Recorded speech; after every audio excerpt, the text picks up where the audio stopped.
नाले तो आमना मोड़ना पा आओ राधे श्याम भाई साहब सत श्री अकाल। जो बोले सो निहाल सत श्री अकाल। तो भाई साहब आज हमारे आगू किसान नेता हमारे डल्लेवाल जी को आमरण अनशन का 60वां दिन है, जहां उन्होंने बिना अन्न ग्रहण किए एक भी दाना खाए बिना अपने पूरे 60 दिन निकाल दिए। सिर्फ और सिर्फ हवा और पानी के बलबूते पर वो चल रहे हैं। तो भाई साहब वो किसके लिए बैठे हैं? हमारे लिए, हम सबके लिए। देश की 70 से 75 करोड़ की आबादी का प्रतिनिधित्व कर रहे हैं हम यहाँ शंभू बॉर्डर पर, खनौरी बॉर्डर पर। और जो हमारे डल्लेवाल जी आमरण अनशन कर रहे हैं वो भाई साहब देश की 70 से 75 करोड़ की आबादी कृषि क्षेत्र के लिए जो जुड़ी हुई है, कृषि क्षेत्र से छोटे किसान, बड़े किसान, पशुपालक, हर वर्ग के लिए बैठे हुए हैं, आमरण अनशन कर रहे हैं पिछले 60 दिनों से। किसके लिए? एमएसपी के लिए। किसके लिए? एमएसपी कानूनी गारंटी के लिए, कर्ज माफी के लिए। तो भाई साहब आज इसी एमएसपी के ऊपर, मिनिमम सपोर्ट प्राइस, न्यूनतम समर्थन मूल्य के ऊपर बात करते हैं भाई साहब। तो भाई साहब जो हमारा एमएसपी है ये 1960 के दशक में शुरुआत हुई थी इसकी, जब हरित क्रांति हुई। हमारे देश में एक कृषि वैज्ञानिक थे स्वामीनाथन, जिन्होंने हमारे हरियाणा, पंजाब, पश्चिम उत्तर प्रदेश को हरित क्रांति का गढ़ बनाया और धीरे धीरे हरित क्रांति पूरे देश भर में फैली। फिर हमारे पूरे देश भर के किसानों ने इसी हरित क्रांति के थ्रू हमारे भारत को स्वाधीन बनाया, खाद्य सुरक्षा में स्वाधीन बनाया। और उसी स्वाधीनता को आज हम बनाए रखे हुए हैं कि हमारे देश को, भारत देश को शक्ति प्रदान कर रहा है भाई साहब। और भाई साहब आज उसी किसान को अपने हक के लिए, अधिकार के लिए, एमएसपी के लिए, एमएसपी कानून के लिए सड़कों पर आना पड़ रहा है। भ्रष्ट भाजपा की सरकार में जो ये सरकार हमें हमारा हक और अधिकार नहीं दे रही है। तो भाई साहब जो अभी सरकार हमें जो एमएसपी दे रही है, जो सीएससीपी के आधार पर तय कर दी जाती है भाई साहब, वो A2 वाला फॉर्मूला है। और जिस व्यक्ति ने हरित क्रांति करी उसी आयोग ने, स्वामीनाथन आयोग ने एक C2 प्लस 50% वाला फॉर्मूला सुझाया था भाई साहब। भाई साहब इसमें C2 प्लस 50% है, यानी लागत का 1.5 गुना। C2 यानी कॉम्प्रिहेंसिव कॉस्ट, जिसमें A2 प्लस FL है। A2 में हमारे किसानों की वो सारी कॉस्ट आ जाती है, वो सारा खर्चा आ जाता है जो एक किसान अपने खेत में लगाता है, डीजल के रूप में, खाद के रूप में, यूरिया हो या DAP हो, बीज के रूप में, पेस्टिसाइड के रूप में, मशीनरी चलती है, जुताई, बवाई, भराई, कटाई, साफ सफाई, नराई सब होता है। जो सीधी सीधी लागत आती है, जिसमें कॉस्ट आती है, जिसमें सीधा पैसा देना पड़ता है भाई साहब, A2 में वो आ जाती है। फिर आती है भैया हमारी FL, फैमिली लेबर, जिसमें एक किसान अपने पारिवारिक श्रम को लगाकर अपने खेती को बचाए हुए अपनी खेत में खेती करता है। इसी फैमिली लेबर में, FL में दूसरा आ जाता है भाई साहब जो हम मजदूरों को, क्योंकि हमारे समाज का एक बहुत बड़ा तबका है जिसके जो कृषि क्षेत्र पर निर्भर करता है। जब भी धान की रोपाई होती है तो रोपाई करने वाले होते हैं, नरिया छीलने वाले होते हैं, हमें खाद डलवाना होता है, कोई पेस्टिसाइड डलवाना होता है, तो वो बहुत सारे लोग होते हैं जो किसी ना किसी रूप में कृषि पर निर्भर करते हैं। पशुपालक होते हैं। जब हमारी, जैसे अभी हमारा सीजन चला हुआ गेहूं की खेती का, जब गेहूं की खेती कटेगी उस वक्त 2 तरीके से निकलेगी, या तो कंपाइंड से या कटर से। यदि कटर से हम अपने खेत को निकलवाएंगे, अपने लॉक को निकलवाएंगे, तो भाई साहब उसमें हमें पहले मजदूरों से अपना खेत कटवाना पड़ेगा, वो वहां बांधेंगे, वो उसे या तो हमसे कुछ अनाज लेंगे या भूस्कर काट देंगे, आजकल तो पैसे भी लेने लगे हैं। उसके बाद भाई साहब यदि हम कंपाइंड से निकलवाएंगे तो भाई साहब कंपाइंड वालों को हमें मजदूरी देनी पड़ती है, क्योंकि वो भी हमारे कृषि क्षेत्र पर ही निर्भर करते हैं। उसके बाद जब वो पीछे वेस्ट रह जाता है, उसमें हमें भूस बनाने वाली जो मशीन होती है, भूस बनाएंगे और अपने जो हमारे पशु हैं, गाय भैंस हैं, उनके लिए अपना भूस का पूरा वो करते हैं, प्रोग्राम करते हैं। फिर भाई साहब जो आगे जाकर जो हमारी फसल कट कर तैयार हो जाती है, जो हम मंडी में लेकर जाते हैं, तो भाई साहब उस मंडी में जो CHCP के आधार पर जो हमें MSP मिलती है भाई साहब, वो MSP हमें सही से नहीं मिलती है। एक भ्रष्ट भाजपा की सरकार है ये, ऑन पेपर तो कुछ भी लिख देगी, कुछ भी एमएसपी बता देगी देश को, मीडिया में चलवा देगी। गोदी मीडिया इनका ही बखान करता रहता है, और जब मंडी में होते हैं किसान उन्हें उस वक्त तो मिलती ही नहीं है एमएसपी। A2 वाले फॉर्मूले में ढंग से नहीं दी जाती है। क्यों नहीं दी जाती भाई साहब? इसीलिए नहीं दी जाती, सरकार शोषण करती है किसानों का, मजदूरों का, खेती मजदूरों का, पट्टे वाले किसानों का, छोटे बड़े किसानों का। और ये किसकी सरकार है? अडानी की सरकार है, मोदी के मित्रों की सरकार है, जिसे आज पूरे देश की सारी संपत्ति बेची जा रही है सिर्फ उसके लिए, उसके गोदाम भरे जाएं उसके लिए। जो 3 काले कानून आए थे ना भाई साहब, उनमें ऐसे ऐसे प्रावधान थे जिससे कृषि को, कृषक वर्ग को, किसानों को गुलाम बना देता है मोदी अडानी जैसे मित्रों का, उसके गोदामों को भरवा देता भाई साहब। इतना बुरा हाल हो जाता हमारे कृषि का। वो तो हमारे बड़े बुजुर्ग, चाचा ताऊ, मेरे जैसे युवा, हमारी महिलाएं चारों तरफ से दिल्ली को घेरकर बैठ गए थे भाई साहब, नहीं तो हम आज गुलाम होते। हमारे बड़े बुजुर्गों ने सही समय पर सतर्कता दिखाई, जागरूकता दिखाई, जिसकी वजह से हमने अपनी खेती को बचाया। और आज हम अपनी एमएसपी के लिए, एमएसपी कानून के लिए, कर्ज माफी के लिए भाई साहब लड़ रहे हैं, सड़कों पर लड़ रहे हैं, खनौरी बॉर्डर पर, शंभू बॉर्डर पर, जहां पर शंभू बॉर्डर पर हमारे पंदेर जी हमारा नेतृत्व कर रहे हैं, और खनौरी बॉर्डर पर हमारे डल्लेवाल जी आमरण अनशन कर रहे हैं, नेतृत्व कर रहे हैं हमारा। और जितने भी हमारे आगू हैं, जत्थेबंदियों के हैं, हमारे किसान नेता हैं, युवा किसान नेता हैं, पंदेर जी हैं, डल्लेवाल जी हैं, उन सब को भैया भाई साहब हमारे तो हाथ जोड़कर नमन है, जो हमारे लिए, हम सब के लिए चेहरा बने हुए हैं। हमारे किसान आंदोलन का, जिनकी वजह से जो पंचायतें कर रहे हैं, महापंचायतें कर रहे हैं, बैठकें कर रहे हैं, और जो हमारे इस किसान आंदोलन में जान फूंकने की पूरी पुरजोर कोशिश कर रहे हैं, और जो हमारे यहाँ अभी पंडाल में सारे लोग बैठे हुए हैं, ट्रॉलियों में हैं, हर जगह पर हैं, खेत में हैं, उन सारे किसानों को भी नमन है जो हमारे किसान आंदोलन से जुड़े हुए हैं, जो कृषि क्षेत्र की बात करते रहते हैं भाई साहब। तो भाई साहब जो हमारा एमएसपी है, जो हमारी एमएसपी है, जो हमें आज भी नहीं दी जा रही है भाई साहब, उसका यही कारण है, सरकार हमारा सिर्फ शोषण ही करती रहेगी। जब तक हम ऐसे बड़े बड़े आंदोलन ना करेंगे, जब तक हम अपने इस आंदोलन को और ज्यादा नहीं बढ़ाएंगे, तो भाई साहब जिस वक्त हम मंडी में होते हैं उस वक्त आपको पता ही हमारे साथ शोषण तो होता ही है। किसके लिए? बड़े बड़े पूंजीपतियों के लिए, क्योंकि वो अपने गोदामों को भरने की पुरजोर कोशिश करते हैं, जमाखोरी करते हैं, कालाबाजारी करते हैं। शोषण किसका होता है? सस्ते दाम पर खरीद लिया जाता है किसानों से, महंगे दाम पर बेच दिया जाता है जनता को। शोषण किसका हुआ? किसानों का हुआ। शोषण किसका हुआ? जनता का हुआ। और मुनाफा किसका हुआ? मोदी के मित्र, अडानी जैसे मित्रों का हुआ, जिसकी वजह से भाई साहब हमें आंदोलन करना पड़ता है। और भाई साहब ये आंदोलन है, यहाँ त्याग, तप, तपस्या, अनशन, शहादत सब करना पड़ता है। भाई साहब हमने त्याग भी किया, तप भी किया, तपस्या भी की है। अनशन पर हमारे डल्लेवाल जी बैठे हैं, और शहादतें तो भाई साहब हमने पहले भी दी है। 700 किसान हमारे पहले शहीद हो गए थे। जब 13 फरवरी 2024 को हमारा ये वाला किसान आंदोलन स्टार्ट हुआ, हमारे एक नौजवान किसान थे शुभकरण जी, वो शहीद हो गए। 19 दिसंबर को हमारे नवजोत सिंह जी थे, नौजवान थे, वो भी शहीद हो गए। और भी बहुत सारे किसान हैं जो शहीद हुए हैं, अपनी शहादत दी है जिन लोगों ने।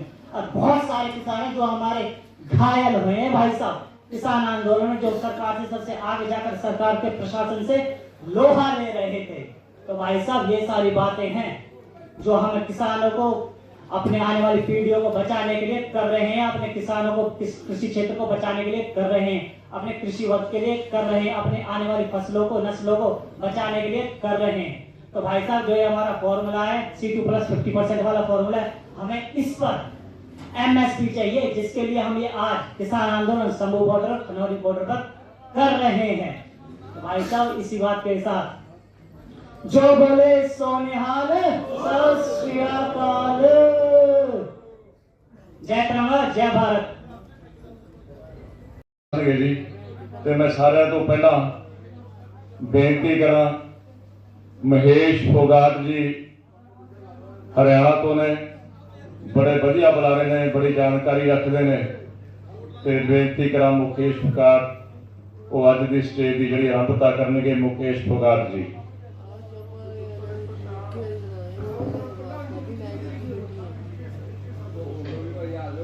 सॉरी, मोहित फोगाट, मैं गलती नाल महेश फोगाट गया, मोहित फोगाट ने जी। राधे श्याम भाई साहब, सत श्री अकाल। जो बोले सो निहाल, सत श्री अकाल। तो राधेश्याम भाई साहब, जो आज हमारे डल्लेवाल जी हैं, जिन्हें आज आमरण अनशन करते करते पूरे 61वां दिन है, पूरे 2 महीने हो गए हैं, वो 26 नवंबर 2024 को अपने आमरण अनशन पर बैठे थे और आज 25 जनवरी 2025 है, जहां में आज पूरे 2 महीने हो गए हैं। और आज तो उनका परिवार फिर से उनसे मिलने के लिए आए थे, जिनमें उनका एक छोटा सा पोता भी शामिल था भाई साहब। तो हमने उनका पूरा इंटरव्यू देखा, अभी कुछ देर पहले हुआ था, जहां पर वो अपने जो दादा पोते अपने प्यार के व्यवहार की बात कर रहे थे, तो बड़ा ही अच्छा लगा। और भाई साहब, जो दादा पोते का प्यार होता है वो यही है, जो एक दादा इतना त्याग कर रहा है, इतना तप कर रहा है, एक परिवार को छोड़कर, अपने परिवार को छोड़कर हम सबके लिए, यहाँ हम किसानों के लिए, मजदूरों के लिए, खेतिहर मजदूरों के लिए, पशुपालकों के लिए, जो हमारे लिए, पूरे देश भर के किसानों के लिए बैठा हुआ है, आमरण अनशन पर बैठा हुआ है, ऐसे डल्लेवाल जी को, ऐसी महान आत्मा को, ऐसी महान शख्सियत को हम तो हाथ जोड़कर नमन करते हैं। तो भाई साहब, आज बात करनी है, जो ये सरकार है, जो पिछले 3 काले कानून थे, उनमें उन्हें जो ये लेकर आई थी, जिसके लिए हम साल भर तक सड़कों पर बैठे हैं, दिल्ली को घेर कर बैठे रहे, तो भाई साहब उन्हीं कानूनों को, 3 काले कानूनों को नीति का रूप देकर दोबारा से लागू करने की कोशिश कर रही है। पहले कानूनों के रूप में था, अब नीति के रूप में है। तो भाई साहब, उन 3 काले कानूनों में ऐसा क्या था जिससे हमारी खेती खतरे में पड़ जाती, जिससे गरीब की थाली खाली रह जाती? तो भाई साहब, पहला था उसमें कॉन्ट्रैक्ट फार्मिंग। अब ये क्या है भाई साहब? कॉन्ट्रैक्ट फार्मिंग वो है, एक कॉर्पोरेट के बीच में और एक फार्मर के बीच में एक करार हो जाएगा, एक कॉन्ट्रैक्ट हो जाएगा, जिसमें उदाहरण के लिए यदि जो हमारी गेहूं की फसल है, एक कॉन्ट्रैक्ट में उसे यदि वो 2000 रुपए के ऊपर कॉन्ट्रैक्ट हो जाता है किसान के बीच में और कॉर्पोरेट के बीच में, उसके बाद जब हम मंडी में जाए, उस वक्त मंडी में भाव हुआ 2500 रुपए का, तो भाई साहब उस कॉन्ट्रैक्ट के थ्रू हमें एक किसान को अपनी जो फसल होगी वो 500 रुपए कम 2000 में बेचनी पड़ेगी एक कॉर्पोरेट को। ये सबसे बड़ी खामी थी उस सीएफ की, कॉन्ट्रैक्ट फार्मिंग की, जो मोदी ने अपने अडानी जैसे मित्रों के लिए लेकर आए थे। भाई साहब, ये बड़े बड़े लोगों की सरकार है, किसानों का, मजदूरों का, गरीबों का नहीं सोचती है। ये सिर्फ और सिर्फ अपने अडानी जैसे मित्रों के बारे में हर नीति को उन्हीं के लिए लेकर आती है भाई साहब। तो पहला खामी तो उसकी ये थी, कॉन्ट्रैक्ट फार्मिंग की। ऊपर से फिर एमएसपी का कानून भी नहीं था। फिर दूसरा था कॉर्पोरेट और फार्मर के बीच में यदि कोई विवाद हो जाए तो भाई साहब उस विवाद को सुलझाने के लिए एक फार्मर अदालत नहीं जा सकता, वो भी डीएम के पास जाएगा। डीएम किसका है? सरकार का है। सरकार किसकी है? मोदी के अडानी जैसे मित्रों की है। अब एक डीएम किसकी सुनेगा? किसकी सुनेगा? एक फार्मर की सुनेगा, कॉर्पोरेट की सुनेगा? अरे वो मोदी के मित्रों की सुनेगा। और फिर सिर्फ एक किसान का, एक मजदूर का, एक खेतिहर मजदूर का, एक पट्टे वाले किसान का सिर्फ और सिर्फ शोषण होगा भाई साहब, सिर्फ शोषण। वो तो सही है, हमारे बड़े बुजुर्ग चाचा का वो मेरे जैसे हुआ, हमारी महिलाएं सही समय पर दिल्ली को घेर कर बैठ गए, नहीं तो भाई साहब खेती खतरे में पड़ जाती उसी वक्त। फिर उसके बाद भाई साहब अगला पॉइंट था इसमें, जो हमारी मंडियां थी, सरकारी मंडी और प्राइवेट मंडी। प्राइवेट मंडी पर तो टैक्स कम कर दिया, सरकारी मंडियों पर टैक्स और ज्यादा बढ़ा दिया। इससे होता क्या? धीरे धीरे धीरे धीरे सरकारी मंडियों को घाटे का सौदा बता दिया जाता और उन्हें खत्म कर दिया जाता। जैसे हरियाणा में भाजपा की सरकार ने सैकड़ों स्कूल बंद कर दिए, छोटे छोटे बच्चों को भी धरना देना पड़ गया था, जो उनके सरकारी स्कूल बंद करे है भाजपा की सरकार ने। तो भाई साहब इतना ही बुरा हाल हमारी सरकारी मंडियों का हो जाता। जब तक हमारे पास सरकारी मंडी है, कम से कम किसान के पास एक चीज तो होती, पर नहीं भाई साहब सरकारी मंडियों पर और ज्यादा टैक्स ला दिए। फिर अंत में बचती एक प्राइवेट मंडी, जिससे बड़े बड़े जो पूंजीपति मित्र थे वो ही हमारे सामान को, हमारी फसल को खरीदते और वो फिर जैसे वो दाम लगाते वही दाम हमें खरीदना पड़ता। और इस सरकार ने वो 3 काले कानून तो लेकर आई, पर एमएसपी का कानून नहीं दिया उसने, एमएसपी की कानूनी गारंटी नहीं दी उसमें, जिसकी वजह से उसका फार्मर का, एक किसान का, एक पट्टे वाले छोटे वाले किसान का सिर्फ और सिर्फ शोषण होता। और भाई साहब तीसरा एक और कानून था उसमें, वो था आवश्यक वस्तु अधिनियम 1955। उसमें क्या था कि आपूर्ति, उत्पादन और जो भी नियंत्रण है वो सारी की सारी हमारे सरकार करेगी, आम जनता के लिए, हमारे किसानों के लिए। पर भाई और जो जमाखोरी थी, जमाखोरी को कम करने के लिए जो गोदाम है उसमें एक लिमिट तय थी। पर भाई साहब जो 2020 में जो कानून आया है आवश्यक वस्तु अधिनियम, उसमें जो भी आवश्यकता की वस्तुएं थी जो आम जन जीवन के लिए चाहिए होती हैं, आलू प्याज टमाटर दूध दही आटा, ये सारी की सारी चीजें वो सारी की सारी चीजें निकाल दी गई भाई साहब उससे। और फिर क्या होता, सिर्फ शोषण ही होता। जो भी वो वस्तुएं निकाली गई उन पर जो सरकार का जो नियंत्रण था वो कम कर दिया जाता, सरकार जिम्मेदार नहीं बचती, जिसके कारण सिर्फ आम जनता महंगाई से तड़पती। भाई साहब इसका एक उदाहरण ले लो, क्योंकि हमारे देश में प्याज के ऊपर तो सरकार गिर गई थी, जब प्याज के दाम बढ़ गए थे तो सरकार गिर गई थी। तो भाई साहब यदि एक प्याज वाला किसान है, एक वो प्याज को उगाता है और फिर उसकी प्याज सिर्फ 8 से 10 रुपए में खरीद ली जाती है, 8-10 रुपए किलो में खरीद ली जाती है, वही प्याज अडानी के गोदामों में जाती। फिर भाई साहब जो मार्केट चलती है वो चलती है डिमांड और सप्लाई पर, सप्लाई कम हो जाती, डिमांड ज्यादा हो जाती, प्राइस ऊपर बढ़ जाते, फिर उनके गोदाम खुलते, वो 10 रुपए किलो जो प्याज थी उसे ही अडानी 200 और 300 रुपए किलो बेचता।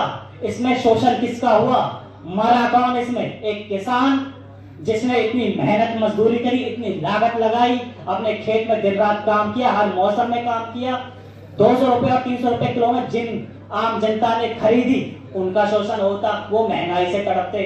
फायदा सारा कौन लेकर जाता, अडानी, मोदी के मित्र। और उससे होता क्या, सिर्फ एक तरफ किसान मरता, दूसरी तरफ आम जनता मरती। फायदा सारा अडानी को होता, फायदा भाजपा सरकार को होता, क्योंकि भाई साहब मोदी को एमएसपी अडानी से ही तो मिलती है, जो भी वो अपनी फंडिंग करता है दूसरे स्टेट्स में सरकार को गिराता। भाई साहब सारी सारी चीजें अडानी के थ्रू होती है, वो ये सरकार करती रहती है उल्टे सीधे काम। तो भाई साहब अब यही बात थी जो हमें आज रखनी थी, तो अपनी इसी बात के साथ मैं अपनी बात को विराम दूंगा। जय जवान जय किसान, जो बोले सो निहाल, सत श्री अकाल। मोहित फोगाट जी ने बड़े विस्तार ਦੇ ਨਾਲ ਦੱਸਿਆ ਕਿ ਕੰਟਰੈਕਟ ਫਾਰਮਿੰਗ ਜਿਹੜੀ ਸਰਕਾਰ ਲੈਣਾ ਚਾਹੁੰਦੀ ਉਹਦੇ ਵਿੱਚ ਕਿਸ ਤਰ੍ਹਾਂ ਕਿਸਾਨ ਪੀਸਿਆ ਜਾਊਗਾ ਔਰ ਆਮ ਲੋਕਾਂ ਦੀ ਲੁੱਟ ਕਿਸ ਤਰ੍ਹਾਂ ਹੋਊਗੀ ਜਦੋਂ ਸਾਰਾ ਮਾਲ ਕਾਰਪੋਰੇਟ ਘਰਾਣਿਆਂ ਨੇ ਜਮ੍ਹਾਂ ਕਰ ਲੈਣਾ ਕਿਸਾਨ ਤੋਂ ਕੌਡੀਆਂ ਦੇ ਭਾਅ ਖਰੀਦ ਕੇ ਫਿਰ ਆਪਣੇ ਹਿਸਾਬ ਨਾਲ ਉਹਨਾਂ ਨੂੰ ਫੇਰ। राधे श्याम भाई साहब, सत श्री अकाल। भाई साहब हम हैं अपने किसान आंदोलन में खनौरी बॉर्डर पर, और ये रहे हमारे किसान आंदोलन।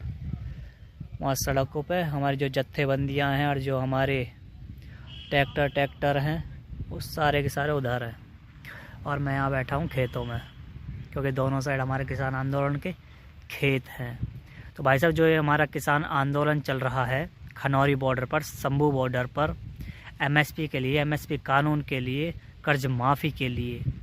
तो भाई साहब आज हम जो किसानों के लिए 3 काले कानून लेकर आई थी ना सरकार, आज उसी चीज़ को नीति के रूप में लेकर आ रही है ये भ्रष्ट भाजपा की सरकार। जहां पर पहले जो कॉन्ट्रैक्ट फार्मिंग थी बार बार लिखा हुआ था, उसे अब CF लिखा गया है भाई साहब, जो अब नीति के रूप में उन्हीं चीज़ को बदल कर लेकर आ रही है ये भाजपा की सरकार किसानों के लिए।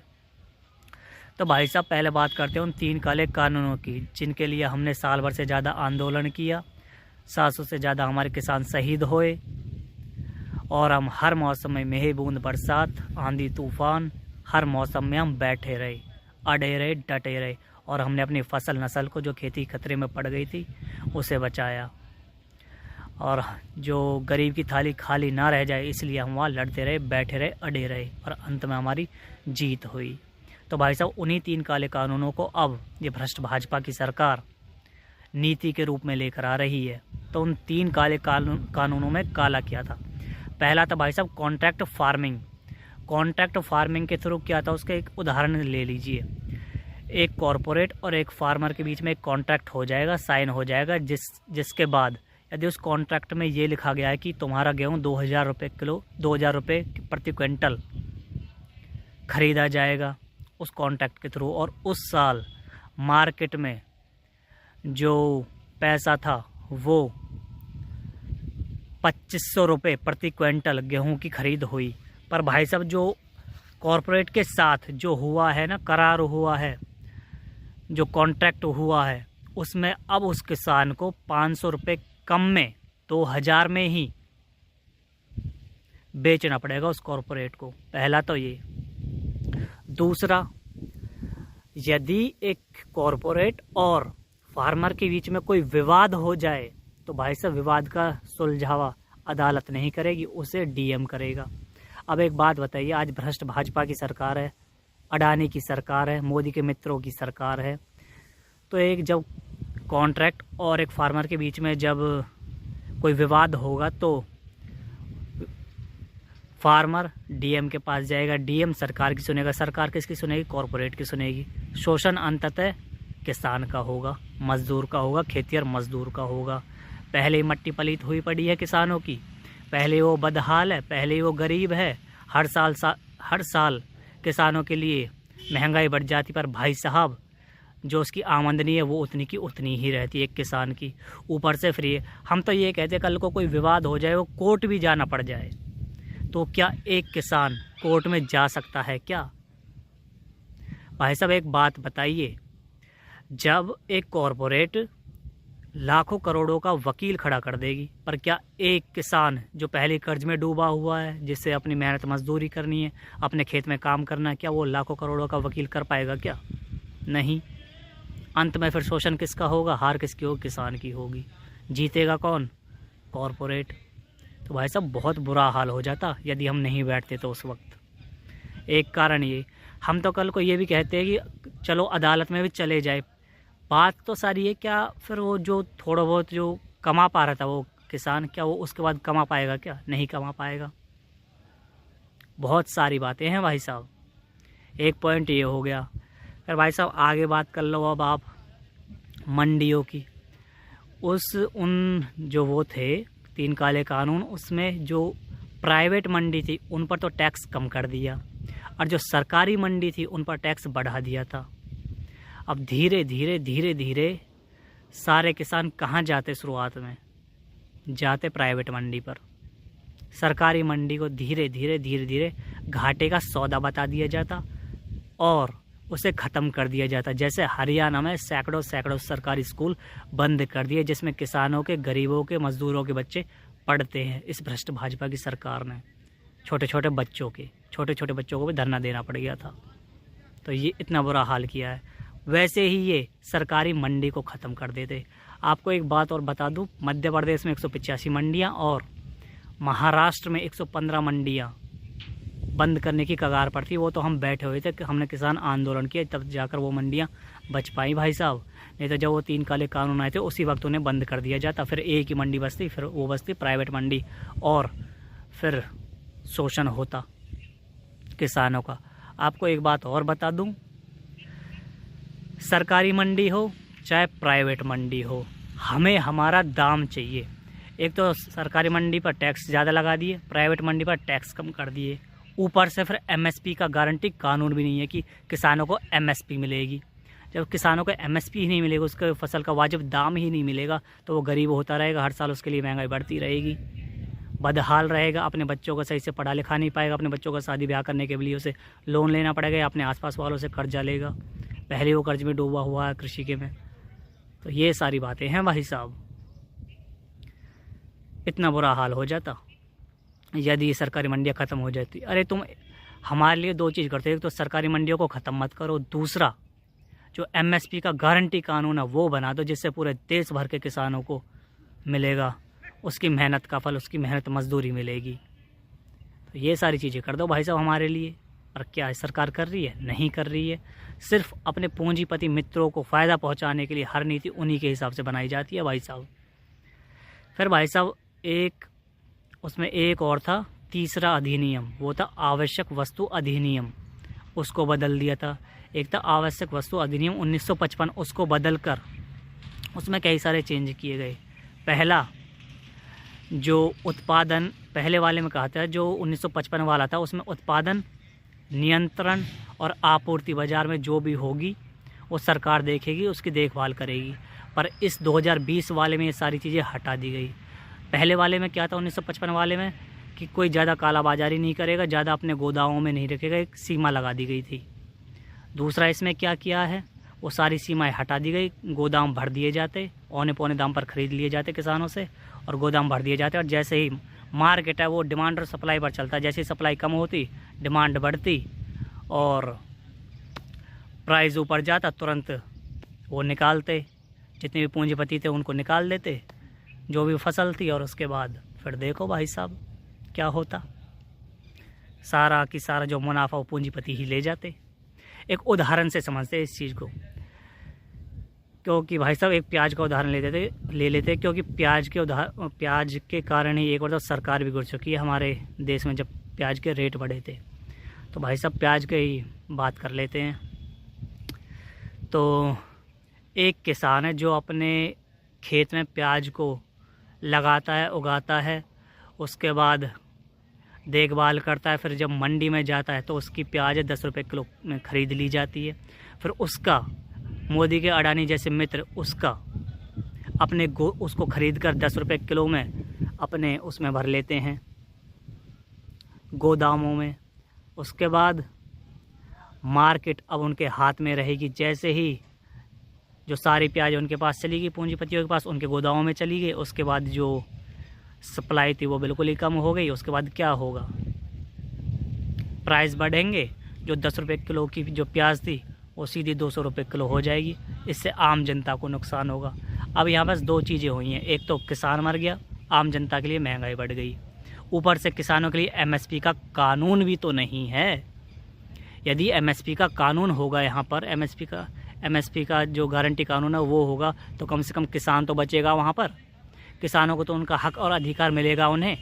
और जो आम जनता के लिए ये इतना कालाबाजारी करके आम जनता के लिए 200 रुपये किलो में जो प्याज भरी जा रही है, वहाँ पर रखी जा रही 200 रुपये किलो में बेची जा रही है, फिर देखो जनता पर महंगाई की गाज टूटेगी।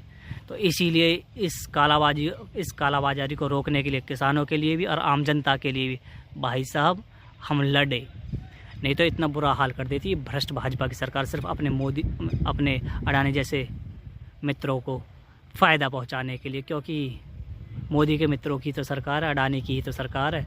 देश की सारी संपत्ति सिर्फ एक ही पूंजीपति, वो भी अडानी को ही बेची जा रही है भाई साहब। तो ये सारी चीज़ें थी उनमें। अब उस जो 3 काले कानून थे अब उन्हें नीति का रूप दे दिया और उन्हें लागू करने की कोशिश कर रही है। वो तो हम यहाँ पर बैठे हुए हैं शंभू बॉर्डर पर और खनौरी बॉर्डर पर, किसान आंदोलन कर रहे हैं अपने हक के लिए, अधिकार के लिए, देश की 70 से 75 करोड़ की आबादी के लिए। और जब एमएसपी का कानून बनेगा तो पूरे देश भर के किसानों को उससे फ़ायदा होगा भाई साहब। पूरे देश भर के किसानों को उससे फ़ायदा होगा भाई साहब। पर भाई साहब ये भाजपा की सरकार है, किसानों की नहीं सुन रही है, नहीं मान रही है। और आज हमारे दल्लेवाल जी को पूरे 2 महीने हो गए हैं, 2 महीने आमरण अनशन पर बैठे बैठे। वो बैठे थे 26 नवंबर 2024 को और आज है 25 जनवरी 2025। पूरे 2 महीने हो गए हैं, आज 61वां दिन है आज उन्हें आमरण अनशन करते करते भाई साहब। तो भाई साहब ये हो रहा है भ्रष्ट भाजपा के काल में, किसानों के साथ, मजदूरों के साथ, खेतिहर मजदूरों के साथ, छोटे बड़े किसानों के साथ, पशुपालकों के साथ, जो देश की 70 से 75 करोड़ की आबादी जो कृषि क्षेत्र पर किसी न किसी रूप में निर्भर करती है अपनी आजीविका के लिए, अपने पेट परिवार के लिए। तो ये सारी बातें हैं भाई साहब जो हमारे साथ हो रही हैं। और भाई साहब हम भी अड़े हुए हैं, अड़े गए, टिके हुए हैं अपने हक के लिए, अधिकार के लिए, और हम टिके रहेंगे भाई साहब जब तक हमें हमारा हक और अधिकार नहीं मिलेगा। तो भाई साहब अब बात सारी ये है कि हमारे किसान नेताओं के बीच में और सरकार के बीच में 14 फरवरी को वार्ता होगी। अब सबकी निगाहें सिर्फ 14 फरवरी पर टिकी हुई हैं, जहां पर हमारे जो किसान नेता हैं वो जगह जगह पर छोटी छोटी पंचायतें कर रहे हैं, बैठकें कर रहे हैं, लोगों को अवगत करवा रहे हैं। भाई साहब 14 तारीख को बात है, सरकार के और किसान नेताओं के बीच में बात होगी और उसके बाद कोई निष्कर्ष निकलेगा, उसके बाद कोई हल निकलेगा, उसके बाद देखते हैं क्या होता है। तो भाई साहब सबकी जो निगाहें हैं वो 14 तारीख पर टिकी हुई हैं। और दूसरा, क्योंकि आज तो 25 जनवरी, कल 26 जनवरी को हमारी ट्रैक्टर्स की परेड है भाई साहब, किसानों की, जो उन्होंने पहले ही आह्वान कर दिया था। तो ये सारी चीज़ें हैं भाई साहब। अब 26 तारीख को परेड होने वाली है, कल के दिन। अब तो पूरे कुछ ही टाइम बचा है, बस आज की रात ही है बस, फिर अगले दिन कल तो परेड ही स्टार्ट हो जाएगी हमारे ट्रैक्टर की। तो भाई साहब ये सारी बातें हैं जो मुझे रखनी थी आज अपनी इस वीडियो में। और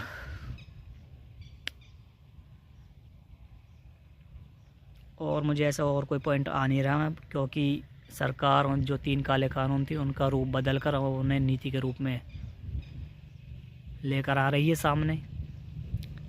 और जो भैया MSP है वो हमें C2 + 50% वाले फॉर्मूले पर चाहिए, जो सरकार मान नहीं रही है अभी तक भी। अब भाई साहब सारी बात है कि सबकी निगाहें अब 14 तारीख पर टिकी हुई हैं, 14 फरवरी पर, जिस दिन हमारे किसान नेताओं के बीच में और केंद्र सरकार के बीच में चंडीगढ़ में वार्ता होगी। और भाई साहब दल्लेवाल जी 2 महीने हो गए भाई साहब, और मैंने उन्हें देखा था 20 जनवरी को, तो मैंने उन्हें देखा था LED में, जो हमारे यहाँ स्टेज पर लगी हुई है। और 22 जनवरी को तो मैंने उन्हें बिल्कुल, जब उन्हें बाहर निकाला गया था स्वच्छ हवा और स्वच्छ धूप के लिए, स्वच्छ मतलब नेचुरल धूप के लिए और स्वच्छ हवा के लिए। तो भाई साहब दल्लेवाल जी बहुत कमज़ोर हो चुके हैं भाई साहब, बहुत कमज़ोर। एक 70 साल का बुज़ुर्ग सभी के लिए लड़ रहा है, आमरण अनशन पर बैठा, अपनी शहादत के लिए तैयार है, किसानों के लिए, मज़दूरों के लिए, खेतिहर मज़दूरों के लिए। तो भाई साहब बहुत हिम्मत करी है हमारे दल्लेवाल जी ने, हम तो शुक्रगुजार हैं उनके लिए। उन्हीं की बदौलत आज सरकार टेबल पर आकर बैठी है, नहीं तो लोग कहते थे कि ये सरकार तो किसी की सुनती नहीं है। दल्लेवाल जी ने झुका दिया सरकार को, कम से कम बात करने के लिए तो आई हमसे, बात तो करेगी।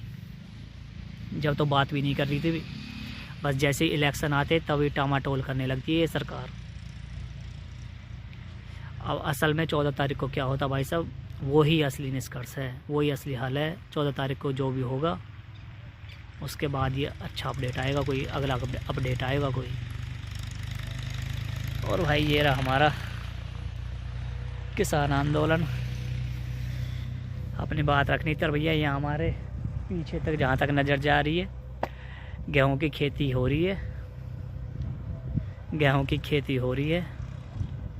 गेहूं का सीज़न चला हुआ, गेहूं का, सरसों का, कपास का, गन्ने का, तो ये सारी फसलें अभी हमारे हो रखी हैं। पर अभी जो हमारे यहाँ खेतों में है वो गेहूं के, क्योंकि हरियाणा पंजाब में सबसे ज़्यादा जो खेती की जाती है वो चावल और गेहूं की जाती है, सरसों की भी काफ़ी मात्रा में की जाती है। तो भाई साहब ये सारी बातें हैं। और सूर्य देव भी पिछले 3-4 दिन से काफ़ी तेजस्वी है भाई साहब। एक बार चलो मैं अपने किसान आंदोलन को दिखा दूं, थोड़ी सी आगे तक चल देते हैं वहाँ पे।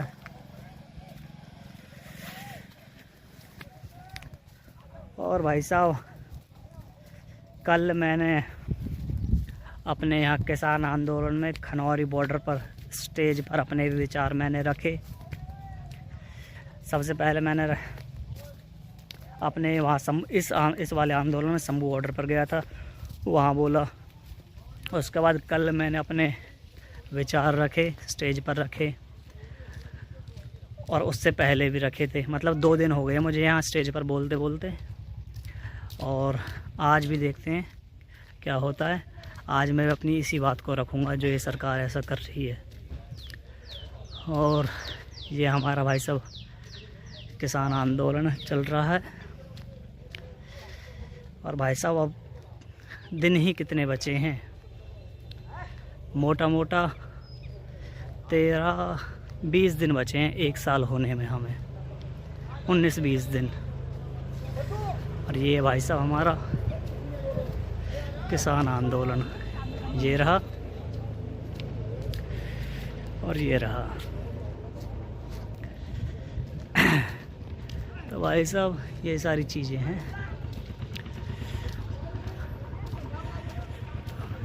जय जवान, जय किसान, जय तिरंगा, जय भारत। राधे श्याम भाई साहब, सत श्री अकाल। भाई साहब हमें अपने किसान आंदोलन में, और भाई साहब ये हमारे जो पीछे है ये हमारे दल्लेवाल जी की ट्रॉली है, जहाँ पर हमारे दल्लेवाल जी को आमरण अनशन करते करते आज उनका 62वां दिन है। आज है 26 जनवरी 2025 और आपको पता है कि हमारे दल्लेवाल जी 26 नवंबर 2024 से ही अपने आमरण अनशन पर बैठे हुए हैं, किसानों के लिए, मज़दूरों के लिए, खेतिहर मज़दूरों के लिए, छोटे बड़े किसानों के लिए, अपने कृषि क्षेत्र के लिए, अपने देश की 70 से 75 करोड़ की आबादी के लिए, जो कृषि क्षेत्र से किसी न किसी रूप में जुड़ी हुई है, चाहे छोटे बड़े किसान हों, चाहे पशुपालक हों, चाहे खेतिहर मज़दूर हों। अपने पूरे कृषि क्षेत्र के लिए हमारे दल्लेवाल जी आमरण अनशन पर बैठे हैं और आज उनका 62वां दिन है। तो भाई साहब जो हमारा ये 13 फरवरी 2024 से हमारा ये किसान आंदोलन स्टार्ट हुआ था, आज इस पर बात कर लेते हैं, अपने दल्लेवाल जी पर बात कर लेते हैं।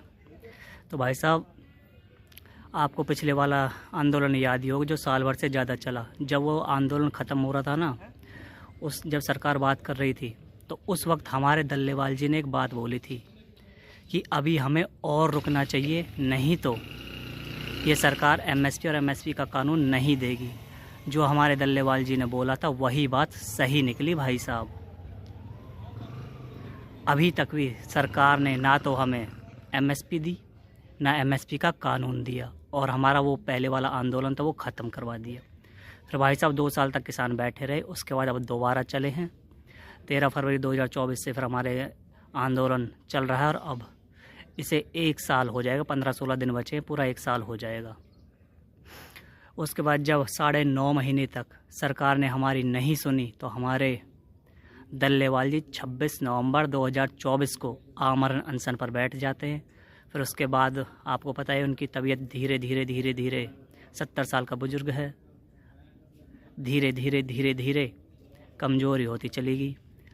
और आपको याद होगा जब हमारे 121 किसान बैठ गए थे, तो उस वक्त 49 या 50वां दिन था हमारे दल्लेवाल जी को बैठे बैठे उनकी तबीयत बहुत ज़्यादा ख़राब होती जा रही थी दिन पर दिन। उनकी एवज में दल्लेवाल जी की सेहत को देखते हुए हमारे 111 किसान हमारे पंजाब से और 10 किसान हमारे हरियाणा से बैठ गए आमरण अनशन के लिए, दल्लेवाल जी के लिए। उनका कहना था कि दल्लेवाल जी से पहले हम अपनी शहादत देंगे, हम भी उन्हीं के साथ जाएंगे। तो भाई साहब वो हमारे 121 किसान थे और दल्लेवाल जी को मिलाकर उस वक्त 122 किसान हो गए थे जो आमरण अनशन कर रहे थे। फिर भाई साहब 17 जनवरी की रात को डॉक्टर्स ने हाथ खड़े कर दिए कि भाई साहब दल्लेवाल जी के पास 48 घंटे के बाद कुछ भी हो सकता है। तो उसके बाद फिर 18 जनवरी को आपको पता है सरकार के प्रतिनिधि आते हैं, बात करते हैं, पहले दल्लेवाल जी से मिलते हैं, उसके बाद जो हमारे और जो किसान नेता हैं दोनों फॉर्मों के, उन सब से बातचीत होती है, जिसमें हल निकलता है, निष्कर्ष निकलता है कि 14 फरवरी को बातचीत होगी केंद्र सरकार के और किसान नेताओं के बीच में चंडीगढ़ में। तो भाई साहब ये थी 18 जनवरी की बात। फिर भाई साहब उसी दिन, उसके अगले ही दिन इसी चीज़ को देखते हुए, एक तो जो हमारे 121 किसान बैठे थे आमरण अनशन पर, और जो सरकार अब टेबल पर आ चुकी थी बात करने के लिए, हमारे दल्लेवाल जी ने जो अभी भी उस ट्रॉली में है उन्होंने इन सारी चीज़ों को देखते हुए जो मिनिमम मेडिकल एड थी, जो इमरजेंसी एड थी, वो लेनी स्टार्ट कर दी भाई साहब। क्योंकि आपको पता है उससे पहले 3 दिन पहले तक उन्हें पानी पचना भी बंद हो गया था, उनका शरीर पानी को भी नहीं पचा पा रहा था, पानी भी उनकी वॉमिटिंग के रास्ते, उल्टी के रास्ते वापस आ रहा था, ऐसी हालत हो गई थी दल्लेवाल जी की। अब भी दल्लेवाल जी अपना आमरण अनशन जारी है उनका, अब भी बस वो ड्रिपिंग से जो ग्लूकोज है बस वो ही चढ़ाए जा रहे हैं। खाना तो उन्होंने अन्न का एक भी दाना तो अभी तक भी नहीं खाया है। तो भाई साहब ये थी हमारी जो 18 जनवरी से जो हमारे 121 किसान इसी चीज़ को देखकर वो उठ गए थे, उन्होंने अपना आमरण अनशन ख़त्म कर दिया था। और डल्लेवाल जी ने उनको ही मद्देनज़र देखते हुए जो मिनिमम मेडिकल एड थी, जो इमरजेंसी एड थी, वो लेनी स्टार्ट कर दी।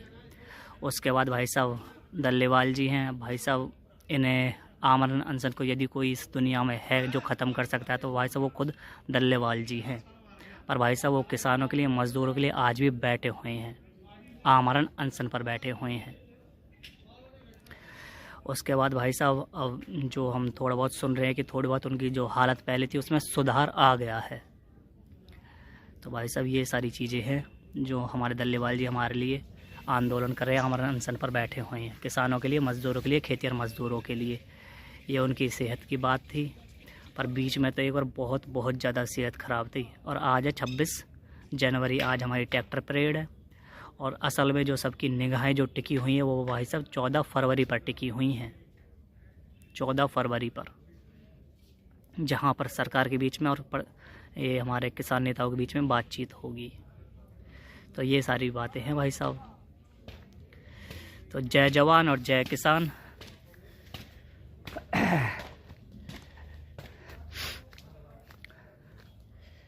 और यहाँ रहते हैं हमारे डल्लेवाल जी, ये उनका यहाँ पर दिन में आ जाते हैं धूप के लिए और स्वच्छ हवा के लिए। जो डॉक्टर्स ने पहले बोली थी ना बीच में कि उन्हें अब स्वच्छ हवा की और नेचुरल धूप की जो ज़रूरत है, वो नेचुरल लाइट की जो ज़रूरत है, वो यहाँ पर आ जाते हैं भाई साहब धूप लेने के लिए। और ये हमारे डल्लेवाल जी की ट्रॉली है। तो भाई साहब ये हमारे यहाँ पर डल्लेवाल जी अपने 62वां दिन है आज उनको आमरण अनशन करते करते। तो जय जवान, जय किसान, जय तिरंगा, जय भारत। राधे श्याम भाई साहब, सत श्री अकाल। भाई साहब हम हैं अपने किसान आंदोलन में खनौरी बॉर्डर पर, और ये रहे हमारे किसान आंदोलन। वहाँ सड़कों पे हमारी जो जत्थेबंदियाँ हैं और जो हमारे ट्रैक्टर हैं वो सारे के सारे उधर हैं। और मैं यहाँ बैठा हूँ खेतों में, क्योंकि दोनों साइड हमारे किसान आंदोलन के खेत हैं।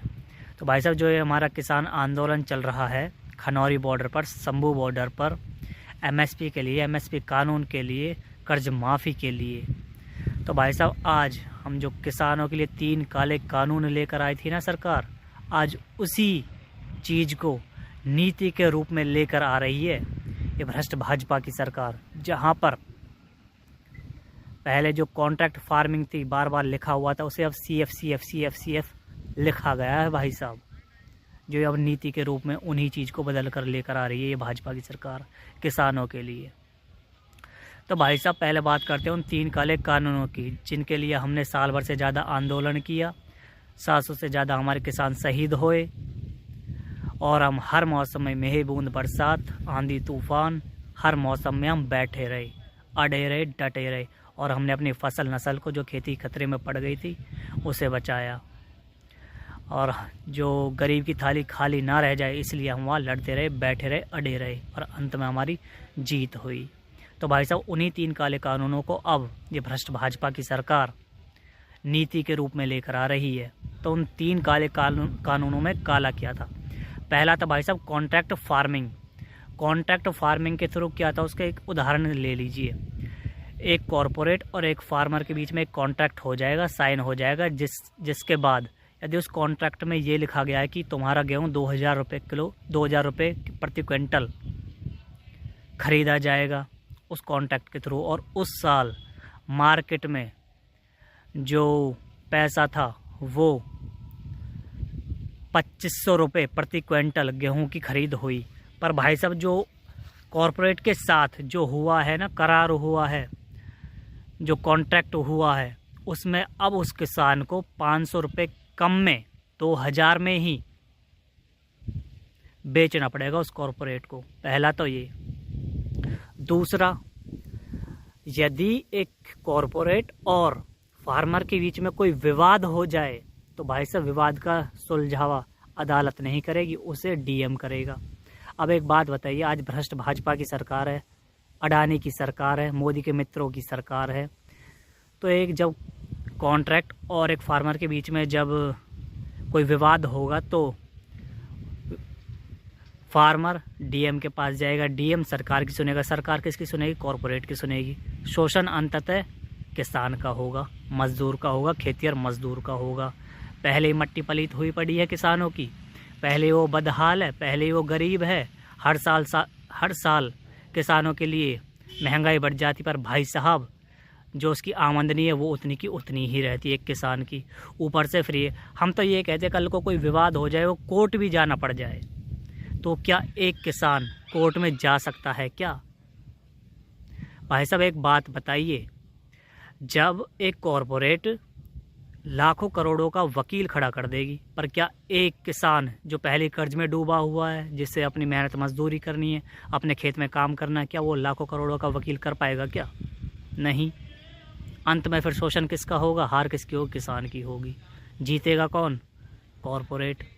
तो भाई साहब बहुत बुरा हाल हो जाता यदि हम नहीं बैठते तो उस वक्त। एक कारण ये, हम तो कल को ये भी कहते हैं कि चलो अदालत में भी चले जाए, बात तो सारी है क्या फिर वो जो थोड़ा बहुत जो कमा पा रहा था वो किसान, क्या वो उसके बाद कमा पाएगा क्या? नहीं कमा पाएगा। बहुत सारी बातें हैं भाई साहब। एक पॉइंट ये हो गया। फिर भाई साहब आगे बात कर लो अब आप मंडियों की। उन जो वो थे 3 काले कानून, उसमें जो प्राइवेट मंडी थी उन पर तो टैक्स कम कर दिया, और जो सरकारी मंडी थी उन पर टैक्स बढ़ा दिया था। अब धीरे धीरे सारे किसान कहाँ जाते? शुरुआत में जाते प्राइवेट मंडी पर।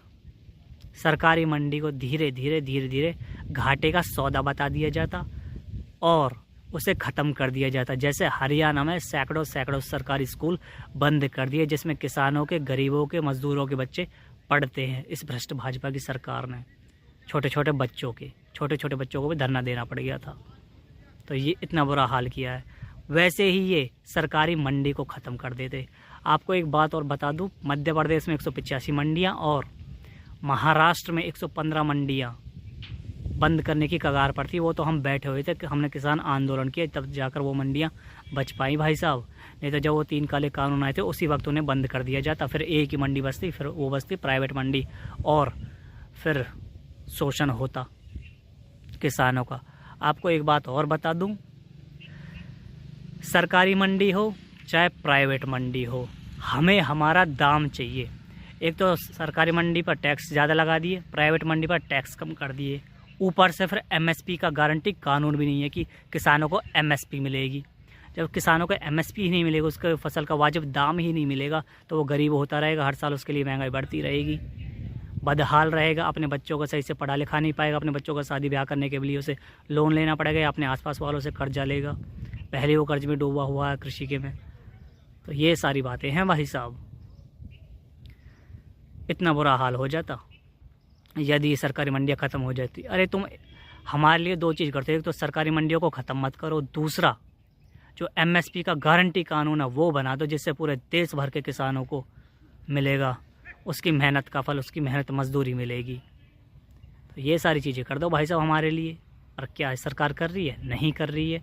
सिर्फ अपने पूंजीपति मित्रों को फ़ायदा पहुंचाने के लिए हर नीति उन्हीं के हिसाब से बनाई जाती है भाई साहब।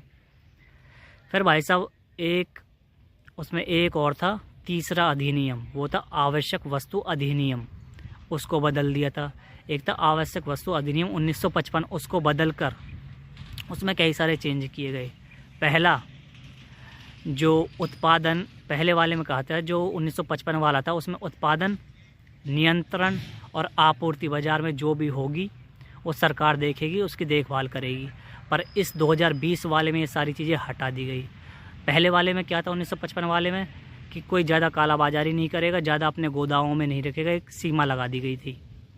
दूसरा इसमें क्या किया है, वो सारी सीमाएं हटा दी गई, गोदाम भर दिए जाते, औने पौने दाम पर ख़रीद लिए जाते किसानों से और गोदाम भर दिए जाते। और जैसे ही मार्केट है वो डिमांड और सप्लाई पर चलता है, जैसे ही सप्लाई कम होती डिमांड बढ़ती और प्राइस ऊपर जाता, तुरंत वो निकालते, जितने भी पूंजीपति थे उनको निकाल देते जो भी फसल थी, और उसके बाद फिर देखो भाई साहब क्या होता।